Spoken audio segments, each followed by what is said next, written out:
What is going on with Commander? Everyone is throwing games out the window in the name of being fair, but all this does is create an environment where proactive game plans are frowned upon, where attacking is considered taboo, removal is a thing of the past, where players are encouraged to set up incredibly greedy game plans expecting to go unpunished, and where actually killing a player is practically unheard of. Today, we're covering how to use threat assessment to ensure the game is progressing every turn, how to make sure everyone is keeping up in this faster paced environment, and finally, how to turn any list into an efficient and proactive machine, allowing you to assemble your game plan effortlessly, purely through player proficiency. My name's Colin.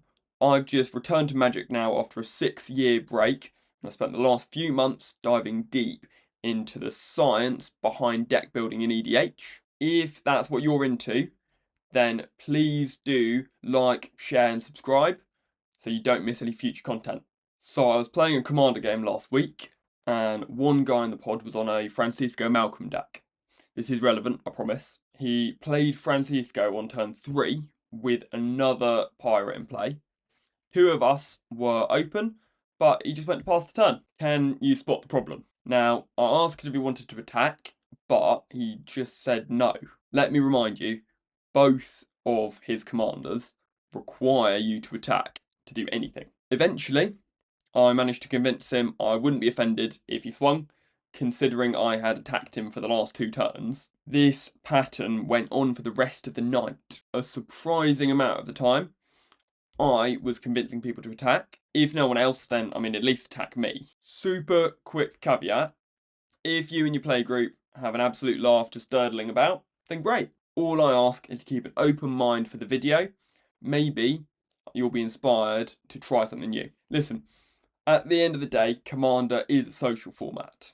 Winning isn't the only goal. I just think it feels so much better when the game is actually progressing every single turn. Nowadays, people expect to have sort of 4 to 6 turns of setup before playing any actual Magic. Personally, I think that the October bracket update has had a bit of an impact on this. In bracket 3, where I mostly play, players should expect to play at least 6 turns before anyone wins or loses. I think a lot of players conflate this with no one should be put under any pressure before turn 6. The fact is though, if you're playing a more aggressive deck, you need the ability to put someone dead on board by around turn 5 or 6. Otherwise, you just fall way behind. Personally, I love playing combo decks. Even still though, I make sure to push damage every single turn if I get the chance. So, why am I making this video? The lack of proactive players actually benefits me immensely. The more time I get to set up, the more redundancy I get in my Storm turn. Personally though, it feels so much more satisfying to win a game where everyone is actually attempting to stop me and take the win for themselves. One of the best parts of Magic is the complexity of navigating around your opponent's counterplay. An aspect which should be far harder in EDH, as you have 2 extra opponents to worry about. However, in most games, that is just not true. When no one is willing to attack, then the thrill of a super close game is lost entirely. That will only be compounded by the fact that most decks play barely any interaction at all. Everyone is sitting in their own bubble, and generally, it only gets popped by a big splashy finisher. If no one is taking any incremental setbacks, then you simply just end up building up boards to a standstill. But that's what board wipes are for, right? A lot of games I see are purely decided by who draws a finisher in between sort of cycles of board wipes. Now, let's get one thing straight. I'm not trying to turn every Commander night into a CDH tournament. I simply believe that Magic is the most fun when people are trying to win. An interactive back and forth game is what actually keeps players engaged at the table. Engines assembled and destroyed. Win attempts made and thwarted. This is the type of Magic that I love, and sadly, it's been missing from a lot of the pods I've played with recently. Now, this video is actually sponsored by my brand new Discord server. If you like what I talk about here, then feel free to drop by, chat about deck building. It's the top link in the description. What is the longest game of Commander that you have ever had? Recently, I had a game that lasted over 3 hours. It was the sort of game where you're just relieved when it's over. You don't actually care who won. If you've ever felt this before, then let me know below. At the end of the day, a decisive win will always be a long, drawn-out slugfest. Sometimes your deck just doesn't do its thing. Variance is a factor in any game of EDH.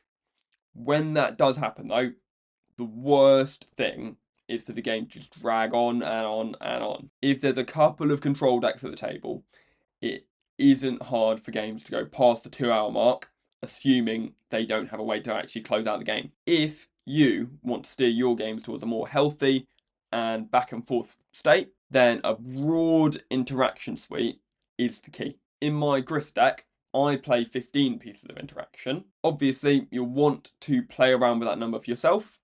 I do think it's a good starting point though. Generally, I like to skimp out on board wipes, opting for a much higher spot removal count. The type of deck which I play allows me to go for this more greedy approach, as I can generally win way over the top of massive boards. The focus for my interaction is on staying alive until I can close out the game, and removing any hate pieces which might stop me. The reason for me it feels so good to play this many interaction pieces is threefold. Some of them have multiple functions, meaning that if I'm not killing something, I've at least got another plan. Some of them affect each opponent, taking out the sting of a 1-for-1, and the rest are just super efficient.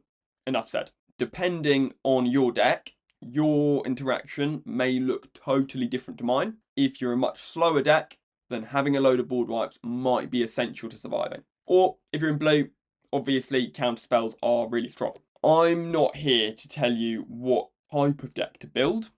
I just want to make sure that it can win games. And whatever you're doing is essential for you to disrupt enemy game plans. When you play these highly interactive games, it feels like you're playing more Magic per Magic. And if you haven't experienced it much, then I urge you to give it a try. Now, pure removal won't always cut it. Threat assessment is super crucial. If you're faced with the choice between 2 threatening players, sometimes you have to split up your resources. Combat can be just as effective as the Swords to Plowshares for deterring people. If you can put the main threat to 10 life, then you've often solved the issue much more effectively. Player removal is a big part of EDH that I feel most games lack. The only time I see anyone go out early is if there's a Voltron deck at the table, and even then they often spread the love around. I just think people feel bad for killing one person individually. Most of the time though, there is one person who should be the focus of the table. Winning the game takes a certain amount of time, depending on the deck. It breaks down as how many turns does it take to set up, plus a turn to kill everyone. If someone is low HP, the number of turns they get to set up a win is dramatically reduced, and thus everyone feels much safer. As a combo player, I am usually the focus of this, which makes total sense. If people don't have much interaction, it can simply just become a race between my combo and their creatures. Obviously, sitting out for ages isn't fun, but at the same time, if you're a huge threat, then sometimes you just got to deal with it. A lot of the time, if someone is an issue, then you don't necessarily need to take them out entirely.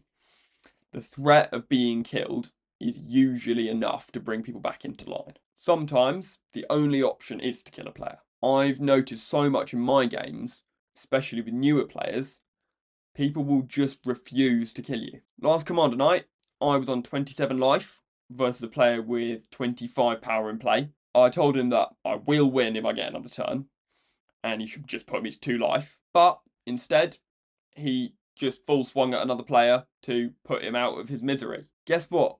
He lost. I can't imagine it was very fun for him, and it wasn't nearly as fun for me either. You lose a lot of the fun of winning when it feels like it's just been sort of handed to you on a silver platter. Now, technically, you are required to make suboptimal decisions, That's what makes the format casual. If you want to make optimal choices deck building and playing, then CDH awaits. However, so many people choose to build strong decks and then make bad decisions in game to effectively like nerf themselves. Personally, I prefer to reverse this. If I'm seeking to play a certain power level, then I will put in a ton of effort to actually put like a ceiling on my deck. I want to make sure it's super consistent, keeping the best game and the worst game as close as possible in terms of power. That way, I can actually use my skill playing the game to determine whether I win, rather than just deciding to like press the I win button. At the end of the day, given unlimited time,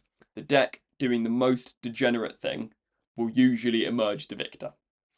I know, because I play degenerate decks. You shouldn't feel bad if you need to take someone out. It is all part of the game at the end of the day. I think one of the best feelings is when you have players all around you planning your demise.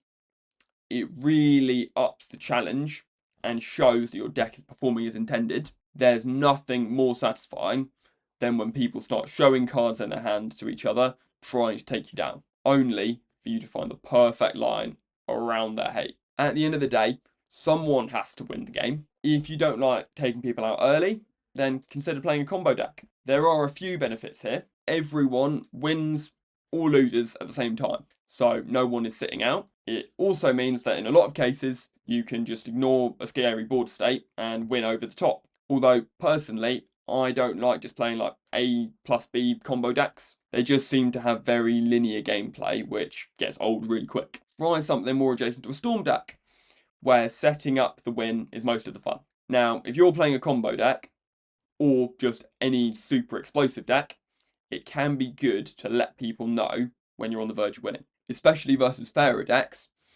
if I reckon I've got a shot at taking the game, I'll just let people know in my end step that I think I can win the following turn. Now, you might be saying that's bad advice if you're trying to win the most games, and you're right.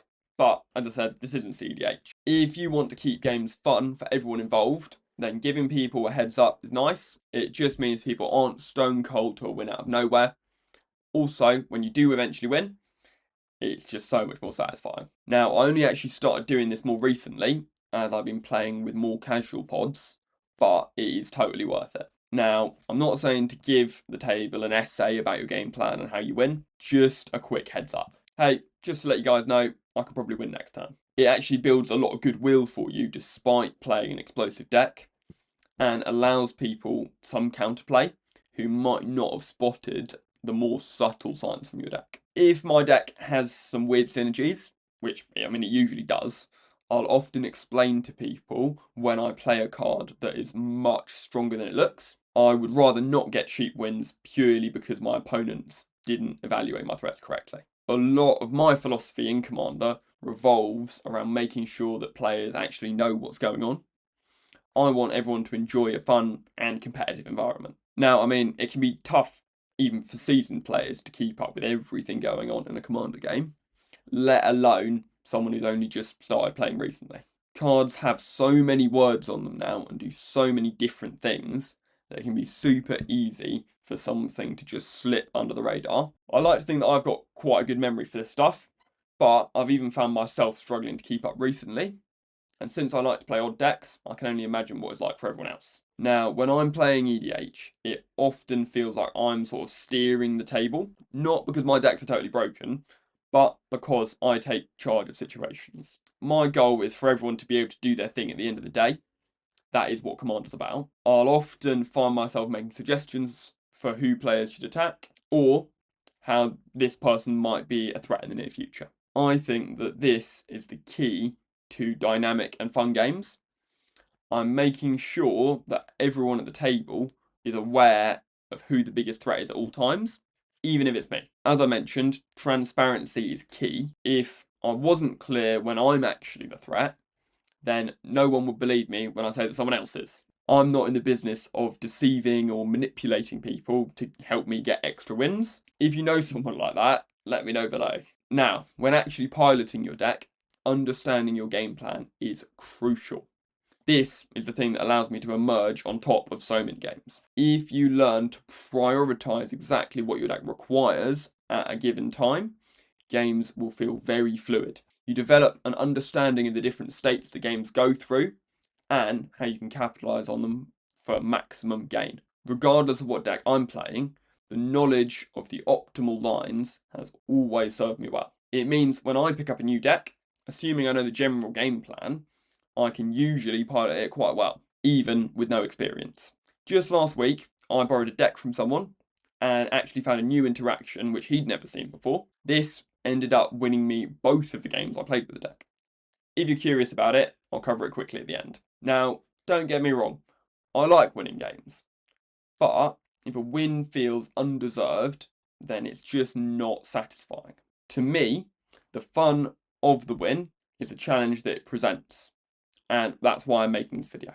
Recently, I've just felt that there hasn't been any pushback from players, and as such, a lot of my wins haven't felt as cool. It's genuinely to the point where I will tell people exactly the best interaction points to hinder me, and they'll just totally ignore it, only to lose immediately. For me, these games just don't feel as engaging. I've found a lot of people will play no interaction, apply zero pressure all game, and then complain when I storm off. Clearly, they aren't enjoying it, and with no timer looming over me, it takes away a lot of the challenge of the win. I truly believe that if everyone played a bit more optimally, games would be so much more fun. Regardless of the deck you're playing, there are things you can do to push the game forward and interrupt opponents' value engines. Now, at the end of the day, some decks are just bad.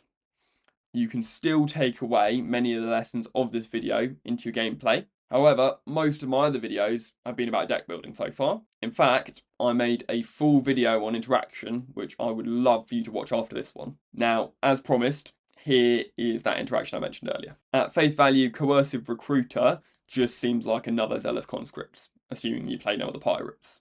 With Jolly Balloon Man though, copying it actually gives you 2 triggers. One when the copy sees itself enter, and one when the original sees the copy enter. Then you can use one trigger to target Mr. Balloon, untapping him, and the other one obviously you can steal something, and you can just go again. The next copy gives you 3 triggers, and then 4 and 5 and so on. In the game I was talking about, I also had a trigger doubler, ending with me effectively casting Insurrection and stealing the game on 3 life, dealing exact damage to each opponent. And the cherry on top, this was turn 8. I actually top decked the Coercive Recruiter, and it was the only non-land card I've drawn that game. Now, thank you for sitting through that. It was just such a cool game, I felt I had to share. I really hope you enjoyed the video. Check this one out about interaction. Please do like, share and subscribe if you want to see more content like this. Now, hopefully, I'll see you in next week's video, but until then, have a fabulous day.